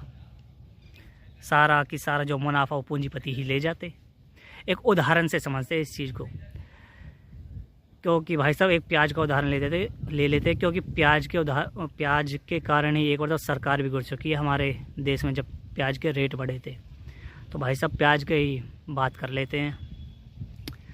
तो एक किसान है जो अपने खेत में प्याज को लगाता है, उगाता है, उसके बाद देखभाल करता है, फिर जब मंडी में जाता है तो उसकी प्याज 10 रुपये किलो में ख़रीद ली जाती है। फिर उसका मोदी के अडानी जैसे मित्र उसको ख़रीद कर 10 रुपये किलो में अपने उसमें भर लेते हैं गोदामों में। उसके बाद मार्केट अब उनके हाथ में रहेगी। जैसे ही जो सारी प्याज उनके पास चली गई, पूंजीपतियों के पास, उनके गोदामों में चली गई, उसके बाद जो सप्लाई थी वो बिल्कुल ही कम हो गई। उसके बाद क्या होगा, प्राइस बढ़ेंगे। जो 10 रुपये किलो की जो प्याज थी वो सीधी 200 रुपये किलो हो जाएगी। इससे आम जनता को नुकसान होगा। अब यहाँ बस 2 चीज़ें हुई हैं, एक तो किसान मर गया, आम जनता के लिए महंगाई बढ़ गई, ऊपर से किसानों के लिए एमएसपी का कानून भी तो नहीं है। यदि एमएसपी का कानून होगा, यहाँ पर एमएसपी का जो गारंटी कानून है वो होगा, तो कम से कम किसान तो बचेगा वहाँ पर, किसानों को तो उनका हक और अधिकार मिलेगा उन्हें। और जो आम जनता के लिए ये इतना कालाबाजारी करके आम जनता के लिए 200 रुपये किलो में जो प्याज भरी जा रही है, वहाँ पर रखी जा रही 200 रुपये किलो में बेची जा रही है, फिर देखो जनता पर महंगाई की गाज टूटेगी। तो इसीलिए इस कालाबाजारी को रोकने के लिए किसानों के लिए भी और आम जनता के लिए भी भाई साहब हम लड़े, नहीं तो इतना बुरा हाल कर देती भ्रष्ट भाजपा की सरकार, सिर्फ अपने अडानी जैसे मित्रों को फ़ायदा पहुंचाने के लिए। क्योंकि मोदी के मित्रों की तो सरकार है, अडानी की ही तो सरकार है। देश की सारी संपत्ति सिर्फ एक ही पूंजीपति, वो भी अडानी को ही बेची जा रही है भाई साहब। तो ये सारी चीज़ें थी उनमें। अब उस जो 3 काले कानून थे अब उन्हें नीति का रूप दे दिया और उन्हें लागू करने की कोशिश कर रही है। वो तो हम यहाँ पर बैठे हुए हैं शंभू बॉर्डर पर और खनौरी बॉर्डर पर, किसान आंदोलन कर रहे हैं अपने हक के लिए, अधिकार के लिए, देश की 70 से 75 करोड़ की आबादी के लिए। और जब एमएसपी का कानून बनेगा तो पूरे देश भर के किसानों को उससे फ़ायदा होगा भाई साहब। पूरे देश भर के किसानों को उससे फ़ायदा होगा भाई साहब। पर भाई साहब ये भाजपा की सरकार है, किसानों की नहीं सुन रही है, नहीं मान रही है। और आज हमारे दल्लेवाल जी को पूरे 2 महीने हो गए हैं, 2 महीने आमरण अनशन पर बैठे बैठे। वो बैठे थे 26 नवंबर 2024 को और आज है 25 जनवरी 2025। पूरे 2 महीने हो गए हैं। आज 61वां दिन है आज उन्हें आमरण अनशन करते करते भाई साहब। तो भाई साहब ये हो रहा है भ्रष्ट भाजपा के काल में, किसानों के साथ, मजदूरों के साथ, खेतिहर मजदूरों के साथ, छोटे बड़े किसानों के साथ, पशुपालकों के साथ, जो देश की 70 से 75 करोड़ की आबादी जो कृषि क्षेत्र पर किसी न किसी रूप में निर्भर करती है अपनी आजीविका के लिए, अपने पेट परिवार के लिए। तो ये सारी बातें हैं भाई साहब जो हमारे साथ हो रही हैं। और भाई साहब हम भी अड़े हुए हैं, अड़े गए हैं, टिके हुए हैं अपने हक के लिए, अधिकार के लिए, और हम टिके रहेंगे भाई साहब जब तक हमें हमारा हक और अधिकार नहीं मिलेगा। तो भाई साहब अब बात सारी ये है कि हमारे किसान नेताओं के बीच में और सरकार के बीच में 14 फरवरी को वार्ता होगी।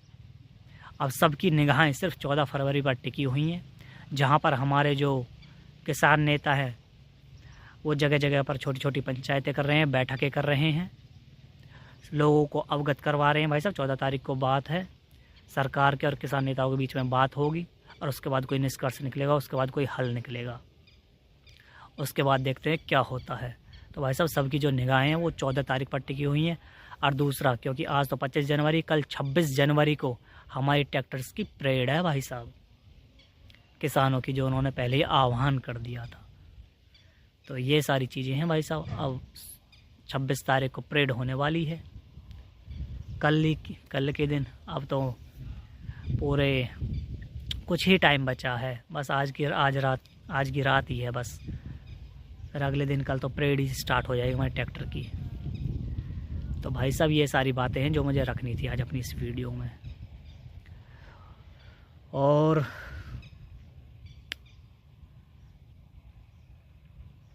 और मुझे ऐसा और कोई पॉइंट आ नहीं रहा है, क्योंकि सरकार उन जो 3 काले कानून थी उनका रूप बदल कर उन्हें नीति के रूप में लेकर आ रही है सामने। और जो भैया MSP है वो हमें C2+50% वाले फॉर्मूले पर चाहिए, जो सरकार मान नहीं रही है अभी तक भी। अब भाई साहब सारी बात है कि सबकी निगाहें अब 14 तारीख पर टिकी हुई हैं, 14 फरवरी पर, जिस दिन हमारे किसान नेताओं के बीच में और केंद्र सरकार के बीच में चंडीगढ़ में वार्ता होगी। और भाई साहब दल्लेवाल जी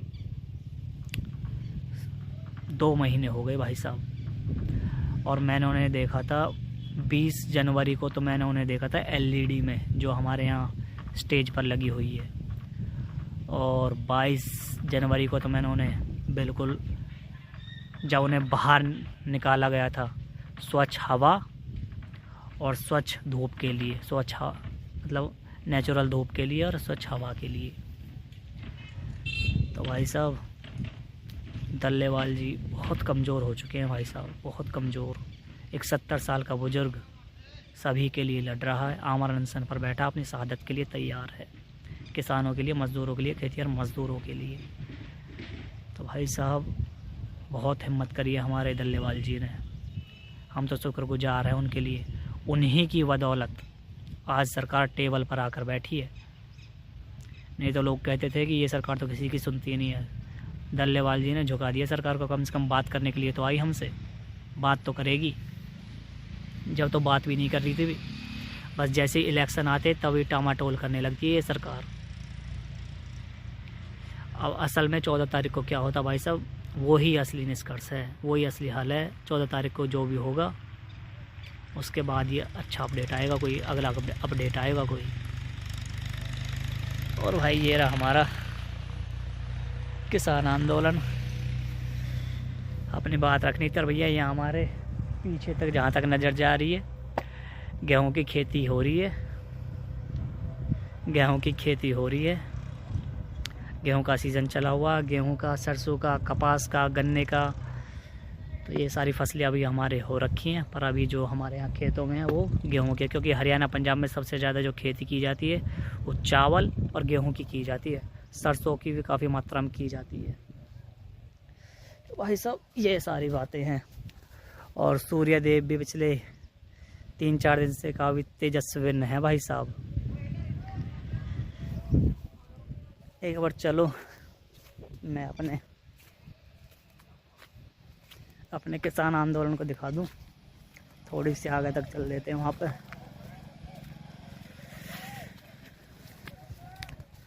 और भाई साहब कल मैंने अपने यहाँ किसान आंदोलन में खनौरी बॉर्डर पर स्टेज पर अपने विचार मैंने रखे।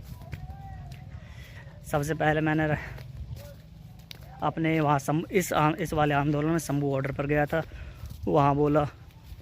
उसके बाद कल मैंने अपने विचार रखे, स्टेज पर रखे, और उससे पहले भी रखे थे। मतलब 2 दिन हो गए मुझे यहाँ स्टेज पर बोलते बोलते, और आज भी देखते हैं क्या होता है। आज मैं अपनी इसी बात को रखूँगा जो ये सरकार ऐसा कर रही है। और ये हमारा भाई साहब किसान आंदोलन चल रहा है। और भाई साहब अब दिन ही कितने बचे हैं, मोटा मोटा 13-20 दिन बचे हैं 1 साल होने में, हमें 19-20 दिन। और ये भाई साहब हमारा किसान आंदोलन, ये रहा और ये रहा। तो भाई साहब ये सारी चीज़ें हैं। जय जवान, जय किसान, जय तिरंगा, जय भारत। राधे श्याम भाई साहब, सत श्री अकाल। भाई साहब हमें अपने किसान आंदोलन में, और भाई साहब ये हमारे जो पीछे है ये हमारे दल्लेवाल जी की ट्रॉली है, जहाँ पर हमारे दल्लेवाल जी को आमरण अनशन करते करते आज उनका 62वां दिन है। आज है 26 जनवरी 2025, और आपको पता है कि हमारे दल्लेवाल जी 26 नवंबर 2024 से ही अपने आमरण अनशन पर बैठे हुए हैं, किसानों के लिए, मज़दूरों के लिए, खेतिहर मज़दूरों के लिए, छोटे बड़े किसानों के लिए, अपने कृषि क्षेत्र के लिए, अपने देश की 70 से 75 करोड़ की आबादी के लिए, जो कृषि क्षेत्र से किसी न किसी रूप में जुड़ी हुई है, चाहे छोटे बड़े किसान हों, चाहे पशुपालक हों, चाहे खेतीहर मजदूर हों। अपने पूरे कृषि क्षेत्र के लिए हमारे दल्लेवाल जी आमरण अनशन पर बैठे हैं और आज उनका 62वां दिन है। तो भाई साहब, जो हमारा ये 13 फरवरी 2024 से हमारा ये किसान आंदोलन स्टार्ट हुआ था, आज इस पर बात कर लेते हैं, अपने दल्लेवाल जी पर बात कर लेते हैं। तो भाई साहब, आपको पिछले वाला आंदोलन याद ही होगा जो साल भर से ज़्यादा चला। जब वो आंदोलन ख़त्म हो रहा था ना, जब सरकार बात कर रही थी, तो उस वक्त हमारे दल्लेवाल जी ने एक बात बोली थी कि अभी हमें और रुकना चाहिए, नहीं तो ये सरकार एमएसपी और एमएसपी का कानून नहीं देगी। जो हमारे दल्लेवाल जी ने बोला था वही बात सही निकली भाई साहब।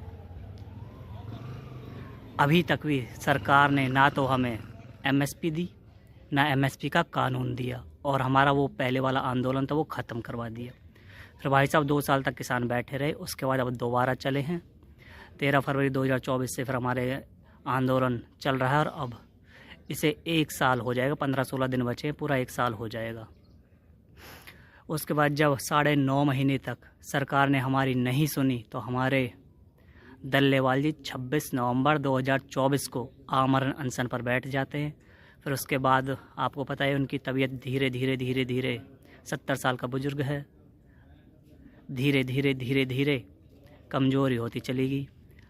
और आपको याद होगा जब हमारे 121 किसान बैठ गए थे, तो उस वक्त 49 या 50वां दिन था हमारे दल्लेवाल जी को बैठे बैठे उनकी तबीयत बहुत ज़्यादा ख़राब होती जा रही थी दिन पर दिन। उनकी एवज में दल्लेवाल जी की सेहत को देखते हुए हमारे 111 किसान हमारे पंजाब से और 10 किसान हमारे हरियाणा से बैठ गए आमरण अनशन के लिए, दल्लेवाल जी के लिए।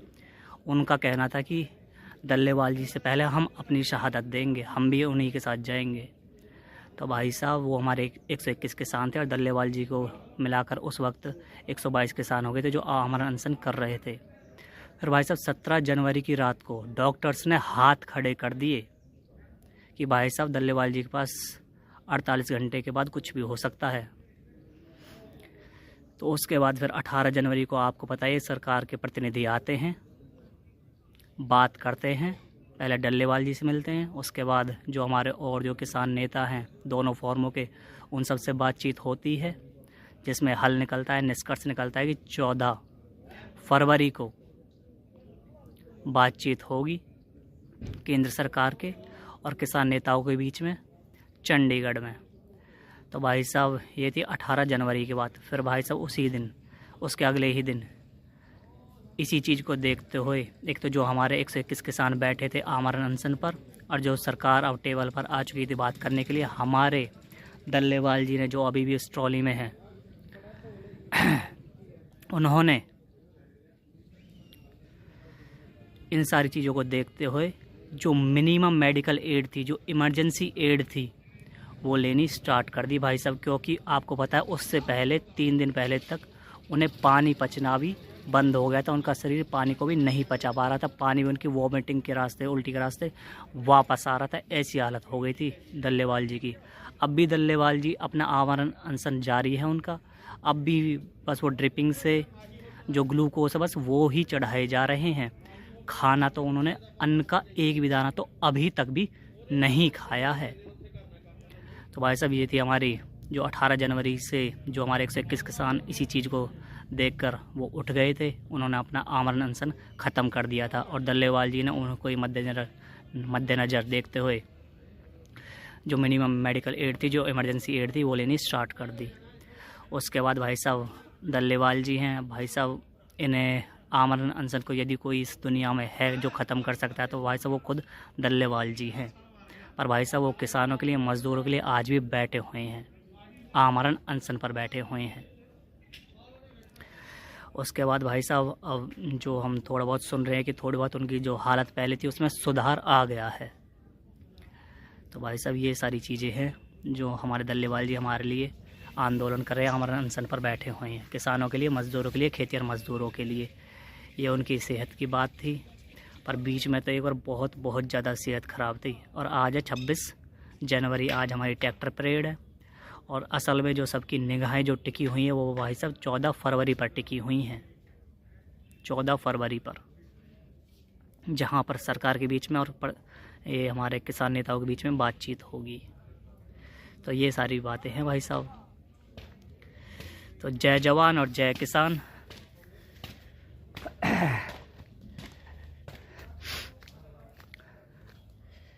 और यहाँ रहते हैं हमारे दल्लेवाल जी, ये उनका यहाँ पर दिन में आ जाते हैं धूप के लिए और स्वच्छ हवा के लिए। जो डॉक्टर्स ने पहले बोली थी ना बीच में कि उन्हें अब स्वच्छ हवा की और नेचुरल धूप की जो ज़रूरत है, वो नेचुरल लाइट की जो ज़रूरत है, वो यहाँ पर आ जाते हैं भाई साहब धूप लेने के लिए। और ये हमारे दल्लेवाल जी की ट्रॉली है। तो भाई साहब ये हमारे यहाँ पर दल्लेवाल जी अपने 62वां दिन है आज उनको आमरण अनशन करते करते। तो जय जवान जय किसान, जय तिरंगा जय भारत। जी ਤੇ मैं सारे तो पहला बेनती करा, महेश फोगाट जी हरियाणा तो ने, बड़े वधिया बुलारे ने, बड़ी जानकारी रखते हैं। तो बेनती करा मुकेश फोगाट, वो अज की स्टेज की जी आरंभता करनगे। मुकेश फोगाट जी।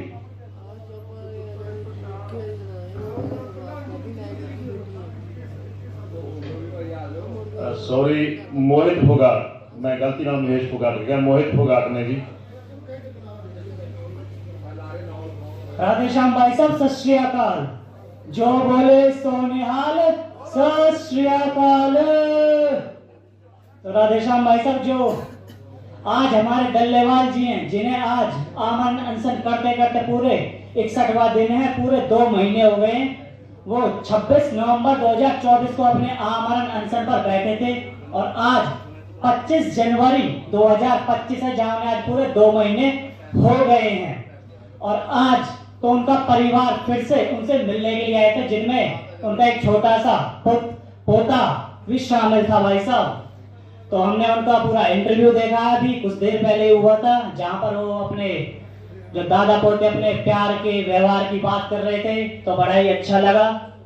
और भाई साहब जो दादा पोते का प्यार होता है वो यही है, जो एक दादा इतना त्याग कर रहा है, इतना तप कर रहा है, एक परिवार को छोड़कर, अपने परिवार को छोड़कर हम सब के लिए, यहाँ हम किसानों के लिए, मजदूरों के लिए, खेतिहर मजदूरों के लिए, पशुपालकों के लिए, जो हमारे लिए, पूरे देश भर के किसानों के लिए बैठा हुआ, आमरण अनशन पर बैठा हुआ है। ऐसे दल्लेवाल जी को, ऐसी महान आत्मा को, ऐसी महान शख्सियत को हम तो हाथ जोड़कर नमन करते हैं।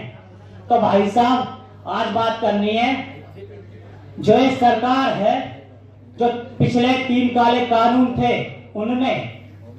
उन्हें जो ये लेकर आई थी, जिसके लिए हम साल भर तक सड़कों पर बैठे, दिल्ली को घेर कर बैठे रहे।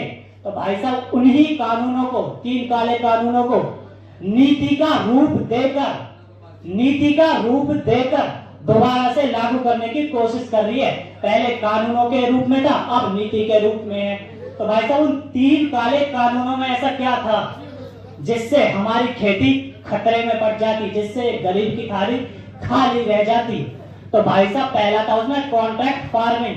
अब ये क्या है भाई साहब? कॉन्ट्रैक्ट फार्मिंग वो है, एक कॉर्पोरेट के बीच में और एक फार्मर के बीच में एक करार हो जाएगा, एक कॉन्ट्रैक्ट हो जाएगा, जिसमें उदाहरण के लिए यदि जो हमारी गेहूं की फसल है, एक कॉन्ट्रैक्ट में से यदि वो 2000 रुपए के ऊपर कॉन्ट्रैक्ट हो जाता है किसान के बीच में और कॉर्पोरेट के बीच में, उसके बाद जब हम मंडी में जाए, उस वक्त मंडी में भाव हुआ 2500 रुपए का, तो भाई साहब उस कॉन्ट्रैक्ट के थ्रू हमें एक किसान को अपनी जो फसल होगी वो 500 रुपए कम 2000 में बेचनी पड़ेगी एक कॉर्पोरेट को।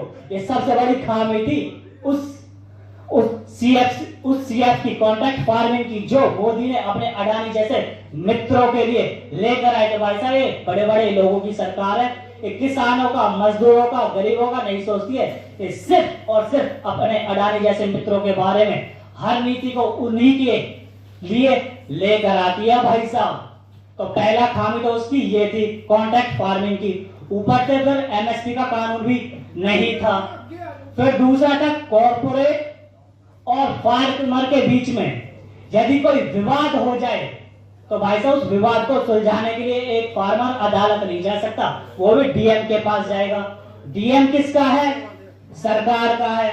सरकार किसकी है? मोदी के अडानी जैसे मित्रों की है। अब एक डीएम किसकी सुनेगा? किसकी सुनेगा? एक फार्मर की सुनेगा, कॉर्पोरेट की सुनेगा? अरे वो मोदी के मित्रों की सुनेगा। और फिर सिर्फ एक किसान का, एक मजदूर का, एक खेतिहर मजदूर का, एक पट्टे वाले किसान का सिर्फ और सिर्फ शोषण होगा भाई साहब, सिर्फ शोषण। वो तो सही है, हमारे बड़े बुजुर्ग चाचा का मेरे जैसे हुआ, हमारी महिलाएं सही समय पर दिल्ली को घेर कर बैठ गए, नहीं तो भाई साहब खेती खतरे में पड़ जाती उसी वक्त। फिर उसके बाद भाई साहब अगला पॉइंट था इसमें, जो हमारी मंडियां थी, सरकारी मंडी और प्राइवेट मंडी। प्राइवेट मंडी पर तो टैक्स कम कर दिया, सरकारी मंडियों पर टैक्स और ज्यादा बढ़ा दिया। इससे होता क्या? धीरे धीरे धीरे धीरे सरकारी मंडियों को घाटे का सौदा बता दिया जाता और उन्हें खत्म कर दिया जाता। जैसे हरियाणा में भाजपा की सरकार ने सैकड़ों स्कूल बंद कर दिए, छोटे छोटे बच्चों को भी धरना देना पड़ गया था, जो उनके सरकारी स्कूल बंद करे हैं भाजपा की सरकार ने। तो भाई साहब इतना ही बुरा हाल हमारी सरकारी मंडियों का हो जाता। जब तक हमारे पास सरकारी मंडी है, कम से कम किसान के पास एक चीज तो होती, पर नहीं भाई साहब सरकारी मंडियों पर और ज्यादा टैक्स ला दिए। फिर अंत में बचती एक प्राइवेट मंडी, जिससे बड़े बड़े जो पूंजीपति मित्र थे वो ही हमारे सामान को, हमारी फसल को खरीदते रहो, फिर जैसे वो दाम लगाते वही दाम हमें खरीदना पड़ता। और इस सरकार ने वो 3 काले कानून तो लेकर आई, पर एमएसपी का कानून नहीं दिया उसने, एमएसपी की कानूनी गारंटी नहीं दी उसमें, जिसकी वजह से एक उसका फार्मर का, एक किसान का, एक पट्टे वाले छोटे वाले किसान का सिर्फ और सिर्फ शोषण होता। और भाई साहब तीसरा एक और कानून था उसमें, वो था आवश्यक वस्तु अधिनियम 1955। उसमें क्या था कि आपूर्ति, उत्पादन और जो भी नियंत्रण है वो सारी की सारी हमारे सरकार करेगी, आम जनता के लिए, हमारे किसानों के लिए। पर भाई और जो जमाखोरी थी, जमाखोरी को कम करने के लिए जो गोदाम है उसमें एक लिमिट तय थी। पर भाई साहब जो 2020 में जो कानून आया है आवश्यक वस्तु अधिनियम, उसमें जो भी आवश्यकता की वस्तुएं थी जो आम जन जीवन के लिए चाहिए होती हैं, आलू प्याज टमाटर दूध दही आटा, ये सारी की सारी चीजें सारी की सारी चीजें निकाल दी गई भाई साहब उससे। और फिर क्या होता? सिर्फ शोषण ही होता। जो भी वो वस्तुएं निकाली गई उन पर जो सरकार का जो नियंत्रण था वो कम कर दिया जाता, सरकार जिम्मेदार नहीं बचती, जिसके कारण सिर्फ आम जनता महंगाई से तड़पती। भाई साहब इसका एक उदाहरण ले लो, क्योंकि हमारे देश में प्याज के ऊपर तो सरकार गिर गई थी, जब प्याज के दाम बढ़ गए थे तो सरकार गिर गई थी। तो भाई साहब यदि एक प्याज वाला किसान है, एक वो प्याज को उगाता है और फिर उसकी प्याज सिर्फ 8 से 10 रुपए में खरीद ली जाती है, 8-10 रुपए किलो में खरीद ली जाती है। वही प्याज अडानी के गोदामों में जाती। फिर भाई साहब जो मार्केट चलती है वो चलती है डिमांड और सप्लाई पर। सप्लाई कम हो जाती, डिमांड ज्यादा हो जाती, प्राइस ऊपर बढ़ जाते, फिर उनके गोदाम खुलते। वो 10 रुपए किलो जो प्याज थी उसे ही अडानी 200 और 300 रुपए किलो बेचता। इसमें शोषण किसका हुआ? मरा कौन इसमें? एक किसान जिसने इतनी मेहनत मजदूरी करी, इतनी लागत लगाई, अपने खेत में दिन रात काम किया, हर मौसम में काम किया। 200 रुपए और 300 रुपए किलो में जिन आम जनता ने खरीदी उनका शोषण होता, वो महंगाई से तड़पते। फायदा सारा कौन लेकर जाता? अडानी, मोदी के मित्र। और उससे होता क्या? सिर्फ एक तरफ किसान मरता, दूसरी तरफ आम जनता मरती। फायदा सारा अडानी को होता, फायदा भाजपा सरकार को होता। क्योंकि भाई साहब मोदी को एमएसपी अडानी से ही तो मिलती है, जो भी वो अपनी फंडिंग करता है दूसरे स्टेट्स में सरकार को गिराता। भाई साहब सारी सारी चीजें अडानी के थ्रू होती है, वो ये सरकार करती रहती है उल्टे सीधे काम। तो भाई साहब अब यही बात थी जो हमें आज रखनी थी, तो अपनी इसी बात के साथ मैं अपनी बात को विराम दूंगा। जय जवान जय किसान, जो बोले सो निहाल, सत श्री अकाल। मोहित फोगाट जी ने बड़े विस्तार के नाल दस्सिया कि कंट्रैक्ट फार्मिंग जिहड़ी सरकार लेना चाਹੁੰਦੀ ਉਹਦੇ ਕਿਸ ਤਰ੍ਹਾਂ ਕਿਸਾਨ ਪੀਸਿਆ ਜਾਊਗਾ ਔਰ ਆਮ ਲੋਕਾਂ ਦੀ ਲੁੱਟ ਕਿਸ ਤਰ੍ਹਾਂ ਹੋਊਗੀ ਜਦੋਂ ਸਾਰਾ ਮਾਲ ਕਾਰਪੋਰੇਟ ਘਰਾਣਿਆਂ ਨੇ ਜਮ੍ਹਾਂ ਕਰ ਲੈਣਾ ਕਿਸਾਨ ਤੋਂ ਕੌਡੀਆਂ ਦੇ ਭਾਅ ਖਰੀਦ ਕੇ ਫਿਰ ਆਪਣੇ ਹਿਸਾਬ ਨਾਲ ਉਹਨਾਂ ਨੂੰ ਫੇਰ ਬਰਨਾਲੇ ਤੋਂ ਆਮਨਾ ਮੋੜ ਨਾਭਾ ਆਓ ਜੀ। राधे श्याम भाई साहब सत श्री अकाल। जो बोले सो निहाल सत श्री अकाल। तो भाई साहब आज हमारे आगू किसान नेता हमारे डल्लेवाल जी को आमरण अनशन का 60वां दिन है, जहां उन्होंने बिना अन्न ग्रहण किए एक भी दाना खाए बिना अपने पूरे 60 दिन निकाल दिए, सिर्फ और सिर्फ हवा और पानी के बलबूते पर वो चल रहे हैं। तो भाई साहब वो किसके लिए बैठे हैं?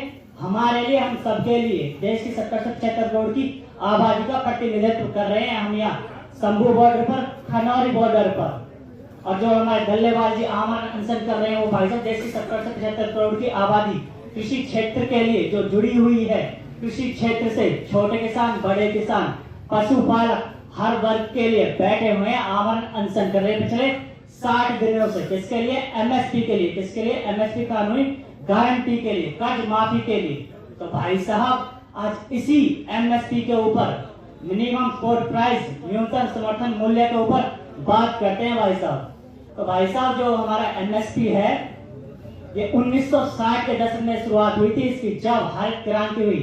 हमारे देश में एक कृषि वैज्ञानिक थे स्वामीनाथन, जिन्होंने हमारे हरियाणा, पंजाब, पश्चिम उत्तर प्रदेश को हरित क्रांति का गढ़ बनाया और धीरे धीरे हरित क्रांति पूरे देश भर में फैली।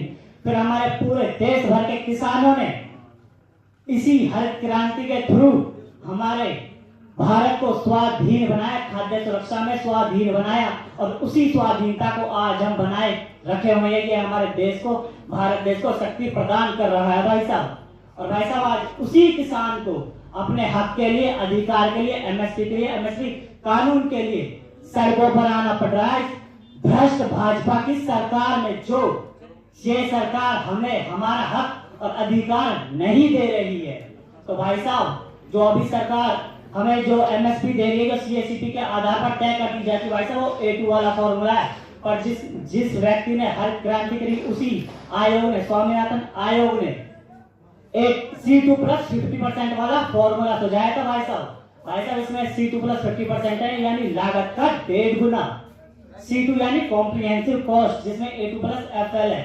A2 में हमारे किसानों की वो सारी कॉस्ट आ जाती है, वो सारा खर्चा आ जाता है जो एक किसान अपने खेत में लगाता है, डीजल के रूप में, खाद के रूप में, यूरिया हो या DAP हो, बीज के रूप में, पेस्टिसाइड के रूप में, मशीनरी चलती है, जुताई, बवाई, भराई, कटाई, साफ सफाई, नराई सब होता है।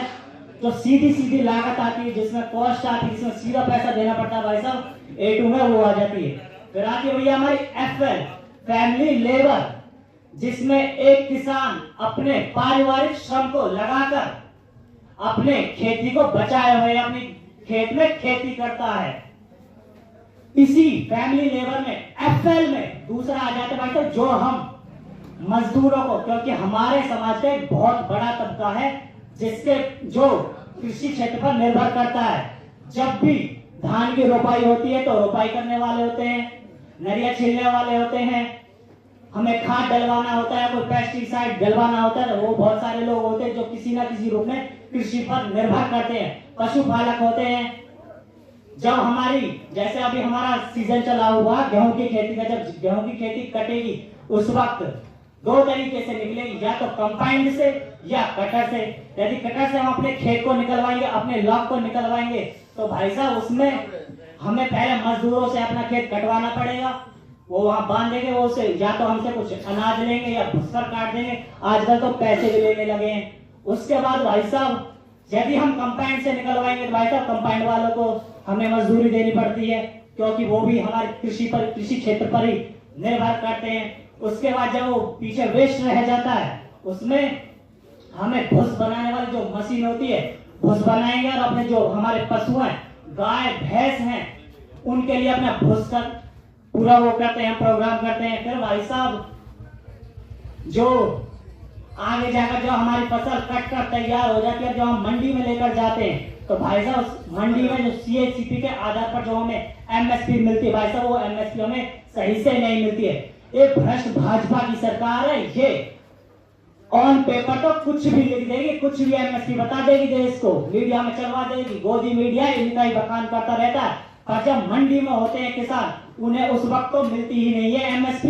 A2 वाले फॉर्मूले वाले ढंग से नहीं दी जाती है। क्यों नहीं दी जाती भाई साहब? इसीलिए नहीं दी जाती, सरकार शोषण करती है किसानों का, मजदूरों का, खेती मजदूरों का, पट्टे वाले किसानों का, छोटे बड़े किसानों का। और ये किसकी सरकार है? अडानी की सरकार है, मोदी के मित्रों की सरकार है, जिसे आज पूरे देश की सारी संपत्ति बेची जा रही सिर्फ उसके लिए, उसके गोदाम भरे जाएं उसके लिए।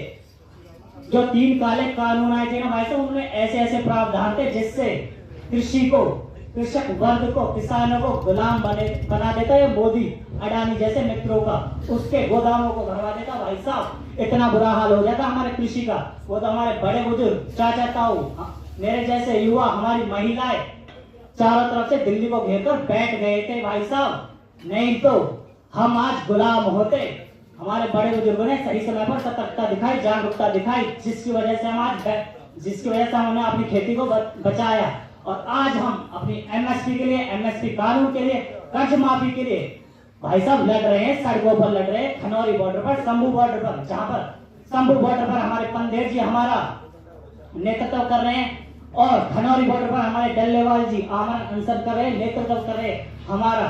और जितने भी हमारे आगू हैं, जत्थेबंदियों के हैं, हमारे किसान नेता हैं, युवा किसान नेता हैं, पंदेर जी हैं, डल्लेवाल जी हैं, उन सबको भाई साहब हमारे तो हाथ जोड़कर न माने, जो हमारे लिए, हम सब के लिए चेहरा बने हुए हैं हमारे किसान आंदोलन का, जिनकी वजह से जो पंचायतें कर रहे हैं, महापंचायतें कर रहे हैं, बैठकें कर रहे हैं, और जो हमारे इस किसान आंदोलन में जान फूंकने की पूरी पुरजोर कोशिश कर रहे हैं। और जो हमारे यहाँ अभी पंडाल में सारे लोग बैठे हुए हैं, ट्रॉलियों में हैं, हर जगह पर हैं, खेत में हैं, उन सारे किसानों को भी न माने जो हमारे किसान आंदोलन से जुड़े हुए हैं, जो कृषि क्षेत्र की बात करते रहते हैं भाई साहब। तो भाई साहब जो हमारा MSP है, जो हमारी MSP है, जो हमें आज भी नहीं दी जा रही है भाई साहब, उसका यही कारण है, सरकार हमारा सिर्फ शोषण ही करती रहेगी। जब तक हम ऐसे बड़े बड़े आंदोलन ना करेंगे, जब तक हम अपने इस आंदोलन को और ज्यादा नहीं बढ़ाएंगे। तो भाई साहब जिस वक्त हम मंडी में होते हैं, उस वक्त आपको पता ही हमारे साथ शोषण तो होता ही है। किसके लिए? बड़े बड़े पूंजीपतियों के लिए, क्योंकि वो अपने गोदामों को भरने की पुरजोर कोशिश करते हैं, जमाखोरी करते हैं, कालाबाजारी करते हैं। शोषण किसका होता है? सस्ते दाम पर खरीद लिया जाता है किसानों से, महंगे दाम पर बेच दिया जाता है जनता को। शोषण किसका हुआ? किसानों का हुआ। शोषण किसका हुआ? जनता का हुआ। और मुनाफा किसका हुआ?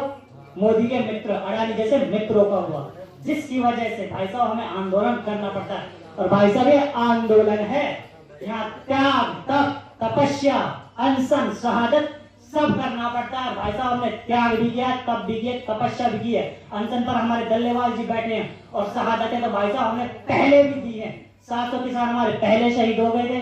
जब 13 फरवरी 2024 को हमारा ये वाला किसान आंदोलन स्टार्ट हुआ, हमारे एक नौजवान किसान थे शुभकरण जी, वो शहीद हो गए। 19 दिसंबर को हमारे नवजोत सिंह जी थे, नौजवान थे, वो भी शहीद हो गए। और भी बहुत सारे किसान हैं जो शहीद हुए हैं, अपनी शहादत दी है जिन लोगों ने।